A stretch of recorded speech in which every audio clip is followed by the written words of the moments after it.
L'ennemi est ciblé, mais il progresse. Chaque jour, le bilan des victimes et des cas de contamination sont vus à la hausse. Dans les hôpitaux, les soignants sont en première ligne pour combattre cet ennemi invisible. Cela fait exactement 15 mois que ces soignants luttent contre ces virus et ses effets indésirables. Parmi ces structures, les cliniques universitaires de Kinshasa. Quelle expérience pour cet hôpital universitaire de la RDC dans la lutte contre le coronavirus alors que la troisième vague est là? Est-ce que ces hôpitaux ont-ils tout ce qu'il faut pour combattre les virus et ses effets?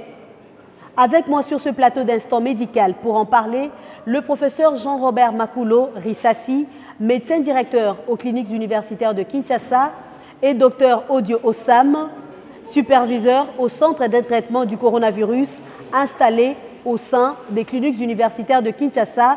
Mesdames, Messieurs, bonsoir et bienvenue dans ce numéro d'Instant Médical.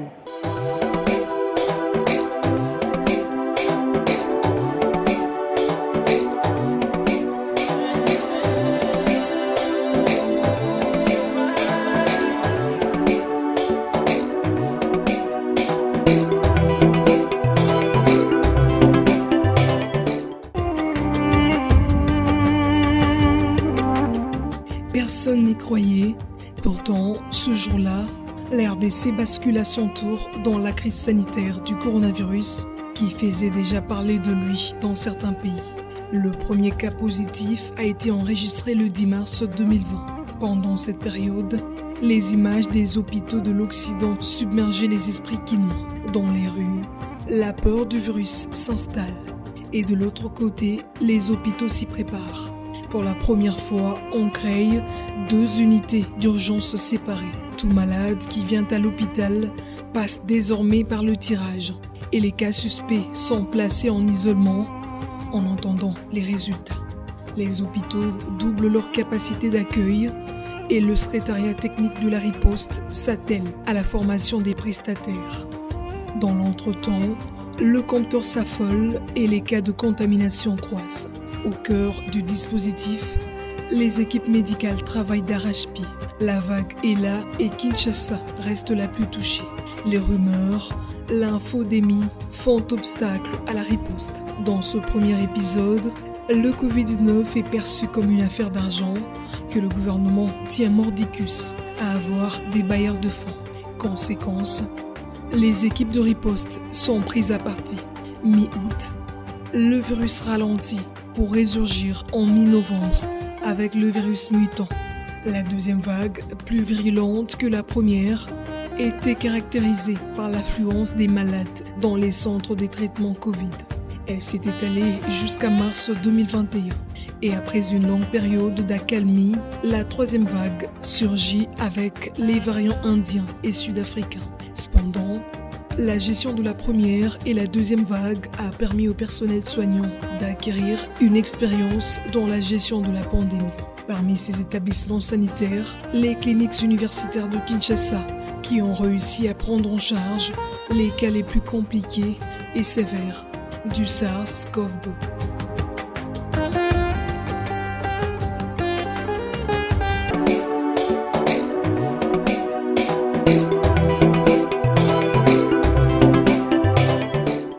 Voilà, encore une fois, bonsoir mesdames, messieurs et bienvenue dans ce magazine.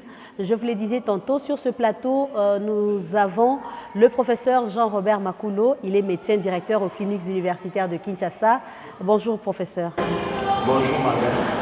Nous sommes très ravis de vous avoir encore une fois sur ce plateau d'Instant Médical.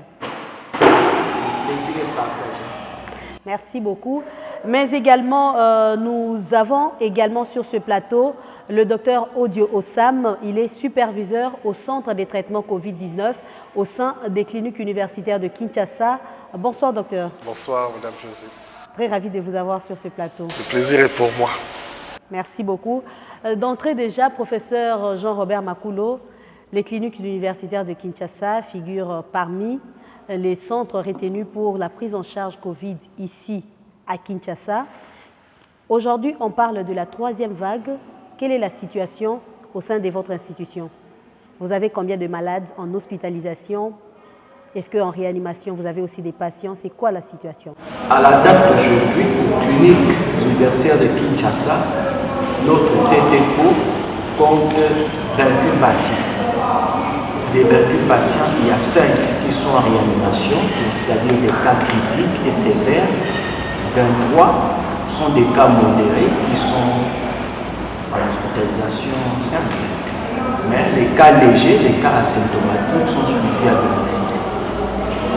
Parce que nous parlons exactement de la 3e vague, est-ce qu'aujourd'hui, les cliniques universitaires de Kinshasa ont tout ce qu'il faut pour assurer une meilleure prise en charge des patients? Nous avons le minimum qu'il faut. Vous savez, les cas critiques ont besoin de quoi? Respirateur, équiflow, ventilation non invasive, des séances de dialyse et tous ces équipements-là, les cliniques universitaires en disposent. Je peux dire que nous avons le minimum qu'il faut pour prendre en charge les patients.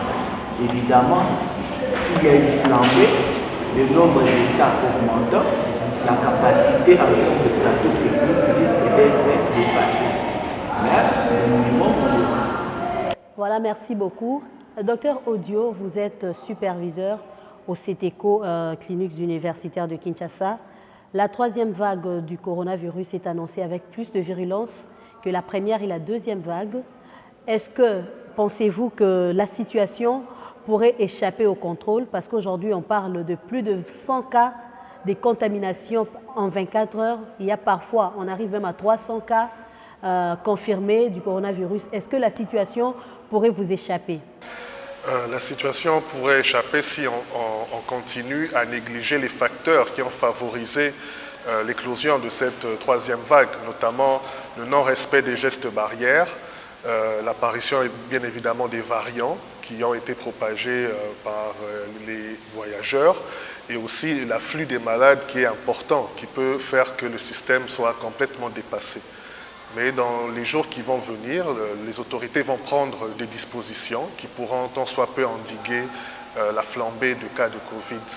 Et quels sont aujourd'hui les défis liés à la prise en charge dans les CTECO où vous êtes, aux cliniques universitaires de Kinshasa? Un des premiers défis, c'est d'abord notamment l'oxygène, qui est vraiment une denrée très importante pour la prise en charge. Et aussi le personnel médical en lui-même. Vous savez, il y a eu beaucoup de contamination parmi le personnel médical. Et nous devons normalement, si l'afflux continue avec cette force, cette vigueur, nous serons obligés d'augmenter donc le nombre de personnel médical et même d'augmenter la capacité en lit de l'hôpital. De plus en plus, on parle de personnel médical qui s'infecte, professeur Makulo.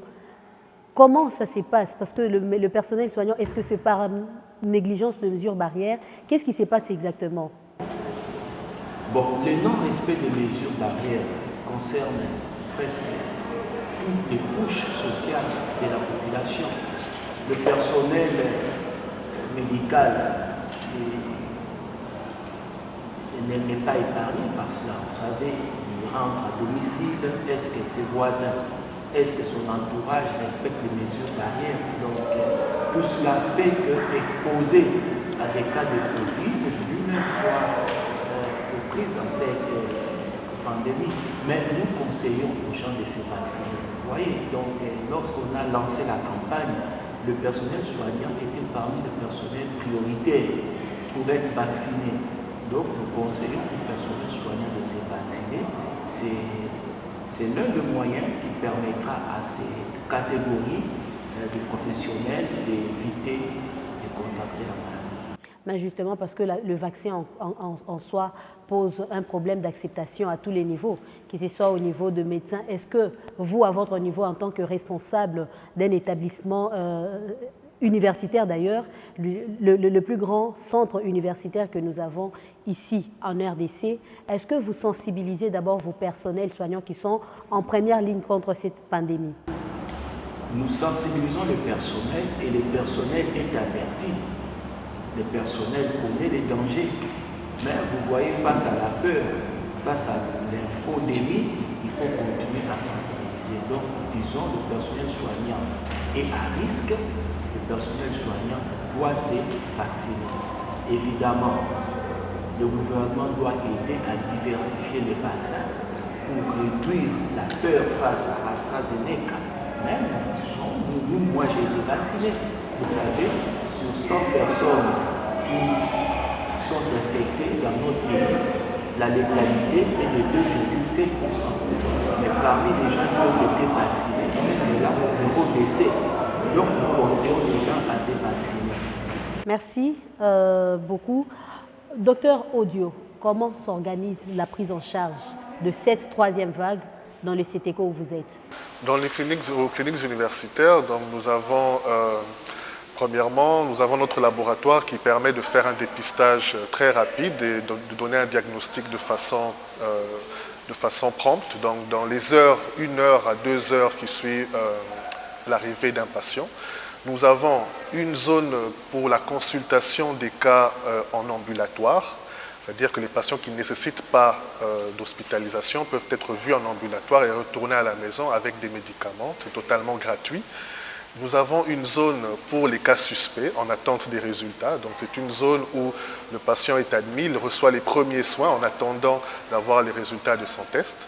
Et une fois que son test est positif, il entre donc dans la zone des cas confirmés où il reçoit tout le traitement nécessaire qui va de l'oxygénothérapie à la prise en charge en dialyse et pourquoi pas même jusqu'à l'endoscopie digestive pour les patients qui en ont besoin. Donc c'est un centre qui est polyvalent, qui ne traite pas seulement le Covid, mais qui traite toutes les comorbidités et toutes les pathologies que présentent les patients. Et donc on peut dire que nous avons un plateau technique assez étendu pour prendre en charge correctement les cas de Covid et leurs comorbidités. Voilà, on va maintenant revenir sur la thématique. Cette émission est consacrée sur l'expérience des cliniques universitaires de Kinshasa dans la prise en charge du cas coronavirus. Professeur Makulo, vous êtes responsable des cliniques universitaires. Comment ça s'est passé ou bien comment vous avez vécu cette crise sanitaire? Disons, le jour où vous avez reçu le premier cas confirmé, comment ça s'est passé? Alors que, parce que je me rappelle qu'à cette période, la maladie créait une psychose au sein de la société avec les images qu'on voyait de l'Occident. Oui, bon, c'était la panique, hein, c'était la panique. Beaucoup de gens ne venaient même plus à l'hôpital parce que, bon, ne connaissant pas la pathologie, c'était tout à fait normal que les gens aient peur. Mais bon, petit à petit, je pense que les gens ont pris conscience, surtout que parmi le premier cas, on a eu des membres de l'hôpital, nous avons pris conscience, les gens se sont formés à savoir porter les épis, à savoir se protéger. L'hôpital s'est impliqué dans la rédaction des manuels de procédures actuellement utilisés par le secrétariat technique de la riposte. Donc nous avons beaucoup œuvré pour qu'il y ait des protocoles de prise en charge. Et puis il y a eu des partenaires qui nous ont beaucoup aidés dans la prise en charge des patients. Parce que vous savez, c'était un défi surtout pour les cas critiques. Les cas critiques qui nécessitaient d'être mis sous respect, d'être dialysés, il fallait des moyens. Certes, le gouvernement a donné des moyens, mais les partenaires ont beaucoup aidé, ce qui fait que pratiquement aujourd'hui, nous sommes un centre Covid capable de gérer les cas sous respect, sous dialyse. Le docteur a parlé de l'endoscopie, donc la prise en charge est vraiment holistique. Donc je peux dire que les débuts étaient compliqués, mais avec le temps, nous nous sommes beaucoup améliorés en termes de plateau technique et en termes de capacité de prise en charge. Voilà, vous parlez tout de suite de plusieurs symptômes, alors que nous savons que le coronavirus, c'est une maladie pulmonaire. Comment expliquer que les patients peuvent passer sous dialyse ou bien subir des endoscopies? Comment expliquer cette diversité des symptômes? La Covid n'est pas que pulmonaire. Le SARS-CoV-2, qui est le virus impliqué dans la Covid, a des récepteurs presque dans tous les organes. Ayant des récepteurs presque dans tous les organes, cela explique que la maladie soit systémique. Donc presque tous les organes sont touchés. Voilà, merci. Docteur Audio, pendant la première vague, alors que les cliniques d'université commençaient à recevoir des cas confirmés du coronavirus, quelles ont été les difficultés que vous avez rencontrées en tant que superviseur au centre de traitement? Dans la première vague, nous avons rencontré beaucoup de difficultés. Les difficultés étaient liées notamment aux patients eux-mêmes, les problèmes que les patients posaient, les problèmes étaient liés à notre propre organisation. Alors ce qui était lié aux patients, c'était d'abord le déni de la maladie, un très grand déni que nous avons rencontré. Dire à quelqu'un que vous avez le Covid, c'était pire qu'insulter quelqu'un du point de vue de la perception du patient lui-même. Et donc il fallait user de beaucoup de tact pour convaincre la personne que son diagnostic était vrai et qu'on allait le prendre en charge. Parce que vous savez, au début, les gens ne croyaient pas à la maladie ou alors ils nous accusaient de monnayer les cas. Vous avez sûrement connu cette histoire-là. Et donc c'était très difficile, on a été plusieurs fois agressé parce qu'on a dit que quelqu'un avait le Covid. Voilà. Et il y avait des difficultés qui étaient dues donc à nous-mêmes en tant que prestataires de santé parce que vous savez, il régnait une très grande peur de la maladie. Mais avec le temps, comme le médecin directeur l'a dit, nous nous sommes améliorés. Il y a eu plus d'organisation, plus de rapidité, plus de réflexes qui se sont passés. Voilà. Et donc, les difficultés qu'on avait, c'était parfois des difficultés matérielles concernant les intrants qui pouvaient, comment je peux dire, souffrir d'une petite rupture parce qu'avec l'afflux des malades, il faut porter des gants, il faut porter des épis, c'est des choses qui peuvent s'épuiser pendant quelques heures, le temps d'être ravitaillé. Et il y avait des problèmes parfois, on va dire, des problèmes, voilà, ce genre de problèmes, des problèmes liés donc à cette organisation-là, mais par après, les choses ont bien évolué et aujourd'hui, on a beaucoup plus de réflexes qu'avant pour prendre en charge les cas. Voilà, mesdames, messieurs, nous continuons cette émission, mais nous allons marquer un petit pause pour suivre ce dossier qui nous montre comment les cliniques universitaires de Kinshasa organisent la prise en charge de cas confirmés du coronavirus, avec notamment des témoignages de ces personnels soignants qui sont en première ligne, bien sûr, dans la lutte contre cette pandémie. Ça fait aujourd'hui exactement plus de 15 mois, près de 15 mois que ces équipes combattent les virus et ses symptômes. Suivez et on se retrouve juste après pour la deuxième partie de notre magazine.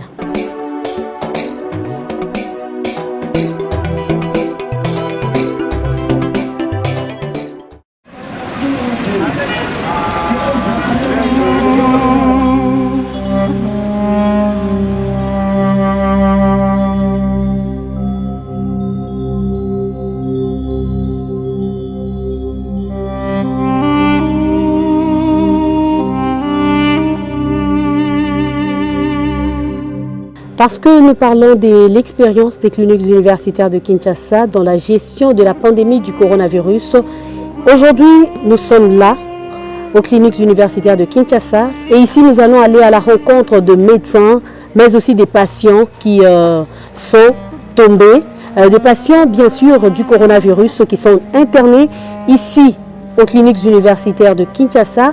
Dans cette unité de traitement, on va vous présenter la situation, mais aussi nous allons vous présenter le travail qu'abat ce personnel soignant qui sont ici à pied d'œuvre depuis aujourd'hui plus d'une année et quelques mois en train de combattre ces virus encore inconnus qui demeurent mystérieuses ici aux cliniques universitaires de Kinshasa.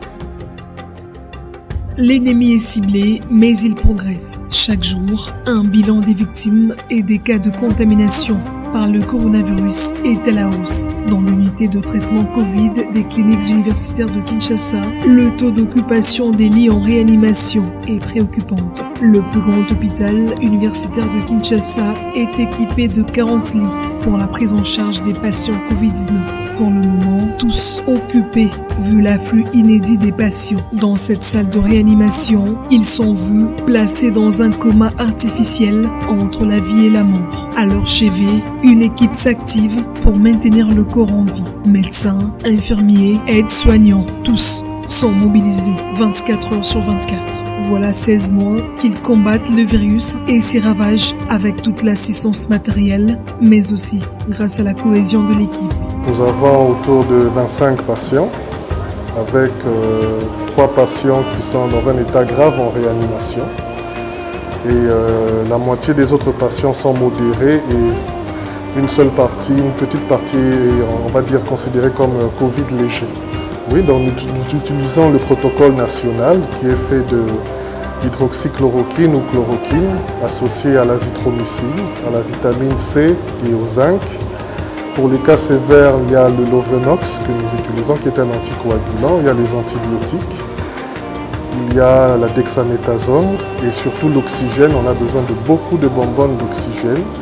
Et pour les cas qui sont en réanimation, nous avons d'autres techniques d'oxygénothérapie. Nous avons l'Optiflow, nous avons la ventilation non invasive et pour les cas extrêmes, les cas critiques, nous allons jusqu'à l'intubation et la mise sous respirateur artificiel.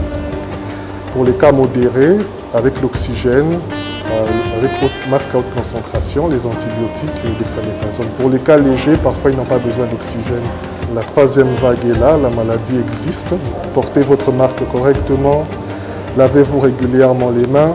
Dans ce combat contre le virus, le personnel médical est confronté à plusieurs difficultés. Oui, beaucoup de difficultés, comme la semaine passée, il n'y avait pas l'oxygène à Kinshasa. Là, c'est un problème pour nous, c'était quoi? Parce que nous avons beaucoup de malades sous oxygène. Si nous avons 30 malades, il y a 25 malades qui sont sous oxygène. Puis les cliniques universitaires prennent les cas sévères, critiques et modérés. Donc tous ils sont sous oxygène. Quand on vient à 7 heures, on quitte ici même à 20 heures. Et surtout que si nous avons beaucoup d'urgences, on est là, on doit terminer le travail. C'est vraiment un problème. Marie-Josée fait partie des piliers du service. Elle y travaille depuis la création de ce centre. C'est stressant. C'est très stressant de voir les malades qui sont en détresse respiratoire. Il faut courir par-ci par-là pour les oxygènes. Surtout c'est l'oxygène qui nous crée des problèmes parce qu'à chaque fois il faut changer les bonbonnes d'oxygène. Et pour y entrer, il faut porter des épis. Et ça nous stresse. Âgée d'une 50aine révolue, cette patiente peut à nouveau parler après quelques jours de calvaire. Son état s'améliore, mais il faut encore la suivre de près. C'est bon, on a commis bien. Témoignage dans les allées, pour mini na cité, mini, corona ezali, kobomba na te. Quand on est à l'hôpital, il y a un hôpital. Le médecin, les infirmiers, tout le monde là, notre service. Il n'y a personne à négliger dans la vie. On doit considérer tout le monde. Tout le monde a sa place dans cette vie, sur cette terre. Vous êtes bien prise en charge ici? Oui, je suis très bien prise en charge. La maladie existe bel et bien. La maladie existe. Malade ebandaki kopona wana mwa négligence na moko parti ya cité moto ayali moto ya mosala wana te ye ozomona etika nzoto epai na ye na tour na ye mpe ye aza kotatone tatonnage wana yango nde ezocrée sur informe ebele donc soki nayebi docteur odio ekomi deuxième fois traité nga bon liboso mpe ezali ka négligence nake epai na ye na docteur olivier batraitement na zongi bien malgré moi la négligence nde yango na sélectionnesis nawa. Une victoire pour l'ensemble de l'équipe médicale. Au-delà de l'équipe médicale, on y trouve également les techniciens de surface. Je fais 8 mois impayés. Nous travaillons dur, sans paiement. On ne sait pas, nous allons comme ça, ou bien nous arrêtons le travail, on ne sait pas. On n'arrive pas à comprendre notre État congolais pour organiser, pour nous payer. Nous ne sommes pas impayés jusque-là. Il faut noter que depuis près de 16 mois, les cliniques universitaires de Kinshasa ont soigné plusieurs malades, mais surtout les cas les plus sévères et compliqués.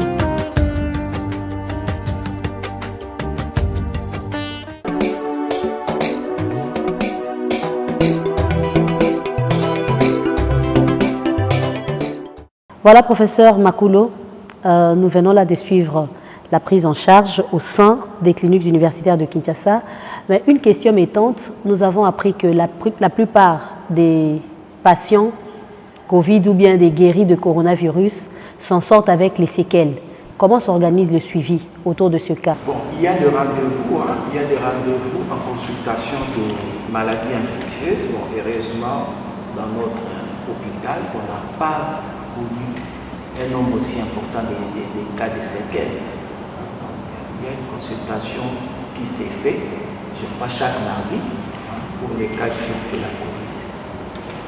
Et voilà, docteur Audio, tout à l'heure, vous avez parlé de rumeurs, de tout ce qui s'était passé autour de l'acceptation même de cas coronavirus confirmés. Comment vous avez géré tout ce problème? Comment vous vous êtes en sorti avec tout ça?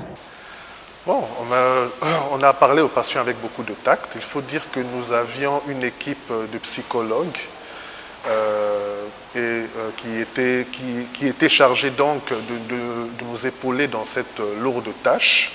Et nous avons longuement parlé avec les familles, nous leur avons expliqué, et eux-mêmes, en voyant parfois la détresse dans laquelle se trouvaient les patients, ont fini par comprendre que ce n'était pas une maladie qui était inventée pour se faire de l'argent. Ils ont compris que la maladie était réelle.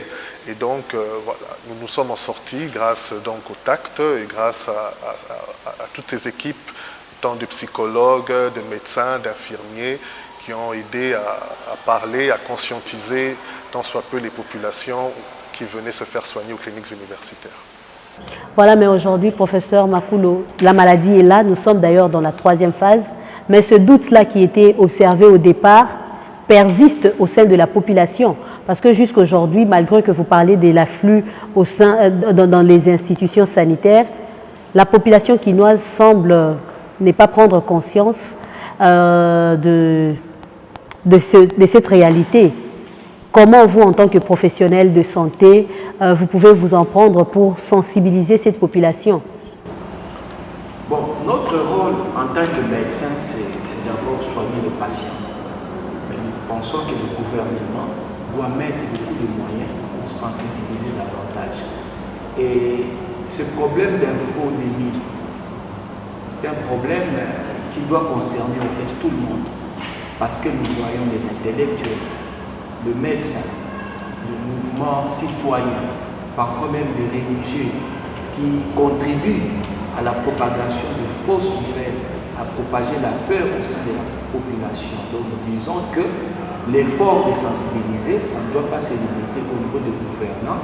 Certes, ces derniers doivent mettre des moyens, mais nous tous, les journalistes, donc il faut communiquer, il faut donner de vraies informations. Je vous ai dit, pour le moment, la RDC a déjà vacciné près de 29 000 personnes. Près de 29 000 personnes. On n'a pas connu d'effet indésirable majeur. Il n'y a pas eu de décès. Donc, ces résultats-là sont une preuve éloquente que malgré tout ce qu'on dit, le vaccin n'est pas aussi mauvais qu'on le disait, on le croit. Docteur Audio, le système de santé en RDC est très faible. Comment expliquer ce faible taux de mortalité ici, en RDC, par rapport aux pays de l'Occident qui ont un système de santé très fort et fiable? Okay, bon, la première explication est que nous avons un problème de statistiques. Comme nous ne testons pas beaucoup de personnes, c'est comme ça qu'on a l'impression que nos statistiques sont moindres. Je pense que si on testait un peu plus de personnes, on aurait un peu plus de décès, un peu plus de personnes touchées. Mais vous avez raison de dire que le Covid a moins d'intensité en Afrique de manière générale et en RDC en particulier qu'en Europe. Cela est dû à plusieurs facteurs, notamment une explication que l'on donne souvent, c'est l'immunité croisée. C'est-à-dire que comme les Congolais ont eu à faire beaucoup d'infections dans leur enfance, dans leur adolescence, dans leur vie, notre système immunitaire est un peu plus fort pour lutter contre le coronavirus. Et vous avez aussi le fait qu'il est possible que par le passé, nous ayons été atteints par d'autres souches de coronavirus, ce qui nous protège contre le coronavirus actuel. On parle aussi beaucoup du climat, et dans le climat, on voit beaucoup plus le soleil et aussi les rayons ultraviolets qui sont un peu plus concentrés en Afrique qu'en Europe. On parle aussi du fait que le paludisme, les antipaludéens que nous recevons ont quand même une action sur le coronavirus, notamment les mesures. Il y a aussi les mesures qui ont été prises très tôt. Vous savez, lorsqu'on a eu nos premiers cas, la première dizaine de cas de coronavirus, on a directement fermé les frontières, on a presque confiné, on a fait un confinement partiel, ce qui est différent des autres pays où ils ont attendu 1 mois, 2 mois avant de confiner les gens. Et donc, il y a plusieurs théories comme ça qui expliquent notamment la jeunesse de la population. Notre population est très jeune. La moyenne de la population, c'est 15 ans, c'est 20 ans, alors que dans les pays européens, c'est 50 ans, 60 ans. Et aussi les comorbidités en Afrique. On n'a pas autant d'hypertendus, de diabétiques qu'en Europe et en Occident de manière générale. Et donc voilà, tous ces facteurs-là ont été pour nous protecteurs par rapport à l'Europe. Oui. Merci, professeur Makoulo. Un patient qui a fait le coronavirus, peut-il se réinfecter? On a décrit quelques cas, mais c'est quand même moindre. C'est quand même moindre. Vous savez, c'est une maladie nouvelle. On apprend cette maladie avec le temps, mais on sait que ça donne une certaine immunité qui va durer combien de temps, on ne sait pas. Pour le cas de notre centre, au clinique universitaire de Kinshasa, on a eu un seul cas de réinfection d'une dame qui avait fait la Covid lors de la première vague, qui, je crois, 1 mois après sa sortie de l'hôpital a refait, mais c'était une forme plutôt légère. Voilà. Et la prise en charge actuellement, là, lors de la 3e vague, ça s'organise toujours avec la chloroquine, l'azithromycine ou bien vous avez changé des protocoles? Le protocole est resté le même. Il a très bien marché lors des 2 premières vagues. Et avec la 3e vague, il donne tout autant de bons résultats qu'avec les vagues passées. Le protocole est resté le même, mais nous avons quand même ouvert une fenêtre pour des essais cliniques. Vous savez, il y a des Congolais qui ont des candidats médicaments, des médicaments qui sont passés par plusieurs phases, qui ont montré une innocuité chez les animaux, chez les hommes, et tous ces Congolais-là qui ont eu à soumettre leur protocole au comité d'éthique de l'école de santé publique, à la pharmacovigilance, des protocoles bien ficelés, bien approuvés. Donc il y a cette ouverture-là des essais cliniques pour voir est-ce que ces produits-là sont aussi efficaces que l'hydroxychloroquine. Voilà. Et que dire, parce que vous êtes néphrologue, il y a des gens qui préfèrent, déjà avec la 3e vague qui s'annonce, les gens vont faire un clin d'œil à la médecine traditionnelle, utiliser le Congo Bololo, utiliser plusieurs plantes médicinales. Quels conseils vous pouvez donner à cette catégorie des Congolais? Nous déconseillons, d'autant plus que ce n'est pas prouvé, ce n'est pas avéré. Je viens de vous dire, les Congolais qui ont des candidats médicaments, nous conseillons toujours de passer par des essais cliniques. Il y a des protocoles validés. Il n'y aura jamais une recherche made in Congo. La recherche a ses principes que tout le monde doit respecter. Et quelques Congolais qui ont accepté de se soumettre à ces exigences, qui ont présenté des protocoles d'essais cliniques, qui sont passés par l'école de santé publique, qui sont passés par la pharmacovigilance, qui testent leurs produits. Et voilà, jusque-là, parce que vous avez déjà commencé à faire ces essais, comment ça se présente? Est-ce qu'il y a des produits qui marchent bien et qui répondent bien sur les patients ou bien... Au moment opportun, nous allons communiquer, nous donnerons des informations. Mais nous ne sommes pas encore à cette phase-là de divulguer ce que nous avons trouvé. Mais au moins, s'il y avait des effets toxiques, les études allaient déjà s'arrêter.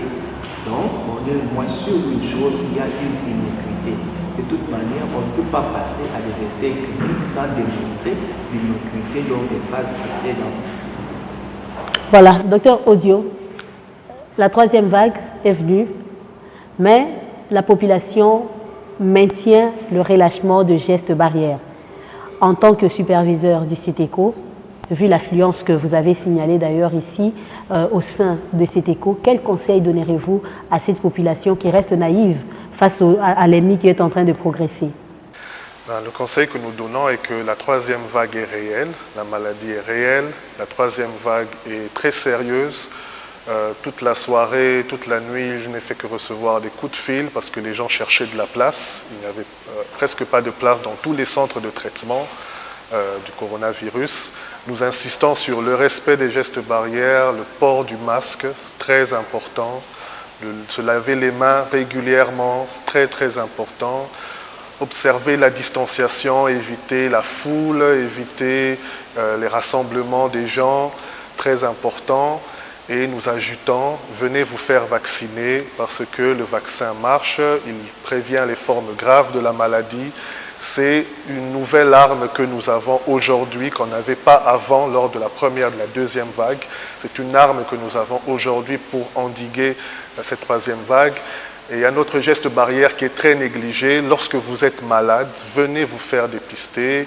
Lorsque vous êtes malade, ne vous mêlez pas à la société, à la population. Isolez-vous, venez vous faire dépister. Et voilà le conseil que nous donnons. Une dernière question peut-être avant de clôturer ce magazine. Professeur Makulo, les cliniques universitaires de Kinshasa, au-delà de la prise en charge, il a pour mission la recherche. Quel est son apport notamment dans la lutte contre cette pandémie? Bon, il y a eu beaucoup de publications. Si vous allez sur PubMed, vous allez voir des publications des cliniques universitaires de Kinshasa. Nous avons contribué à définir les formes cliniques de la maladie. Nous avons contribué et confirmé des comorbidités de la maladie. Et pour le moment, nous sommes dans les essais cliniques. Nous avons même fait des études pour identifier quelques variants qui circulent dans notre population. Donc les cliniques universitaires, nous sommes vraiment en pleine recherche contre la Covid. Évidemment, la recherche nécessite du moyen. C'est un appel maintenant aux autorités du ministère de la Recherche pour appuyer. Le docteur a parlé de l'immunité croisée. Nous avons élaboré un protocole pour vérifier cette hypothèse-là d'immunité croisée au sein de notre population. Donc voilà, nous sommes en pleine recherche Covid. Si vous cliquez, vous allez déjà voir que malgré nos moyens limités, nous avons fait de la recherche et nous continuons à faire de la recherche. Voilà, mesdames, messieurs, c'est déjà la fin de ce numéro de votre magazine Instant Médical, un numéro qui était consacré sur l'expérience des cliniques universitaires de Kinshasa dans la lutte contre la pandémie du coronavirus, une maladie qui sévit ici chez nous depuis 2020, depuis mars 2020. Et aujourd'hui, Kinshasa est dans sa troisième vague. Nous avons parlé de la prise en charge, comment s'organise cette prise en charge au sein de cet hôpital universitaire de la République démocratique du Congo. Merci à vous, professeur Jean-Robert Makulo, Rissassi, pour avoir accepté une fois de plus notre invitation. Docteur Audio, nous vous remercions également pour avoir accepté notre invitation. Un dernier mot à cette population qui vous suit. Le dernier mot, le message le plus important, c'est le respect des gestes barrières. Le deuxième message le plus important, c'est la vaccination. Aujourd'hui, nous avons beaucoup de preuves que le vaccin marche très bien. Vous avez des pays comme la France, des pays comme la Belgique qui ont vacciné autour de 30-40% de la population. Aujourd'hui, ce sont des pays qui ouvrent leurs frontières, qui ouvrent leurs espaces publics. Les gens peuvent se promener, l'activité reprend. Vous avez un pays comme Israël qui a vacciné plus de 60% de sa population. Aujourd'hui, il y a des matchs de football, il y a des concerts en Israël. Pourquoi? Parce qu'ils ont presque maîtrisé la pandémie. Dans les pays où on a vacciné, on a remarqué qu'il y avait moins de personnes âgées en réanimation et que c'était plutôt les jeunes qui n'étaient pas vaccinés qui étaient plus présents en réanimation. Ce qui fait que dans la plupart des pays occidentaux, on a étendu le vaccin jusque aux gens qui ont plus de 18 ans. Et certains pays vont même plus loin, ils disent qu'ils veulent vacciner même les enfants pour pour espérer mettre un terme définitivement à cette pathologie. Et dans notre pays, le médecin directeur vous l'a dit, on a vacciné 29 000 personnes, pas d'effets secondaires graves, pas de décès parmi les vaccinés, pas de cas graves de Covid-19 chez les vaccinés. C'est une preuve supplémentaire que le vaccin marche et donc nous encourageons la population à venir se faire vacciner.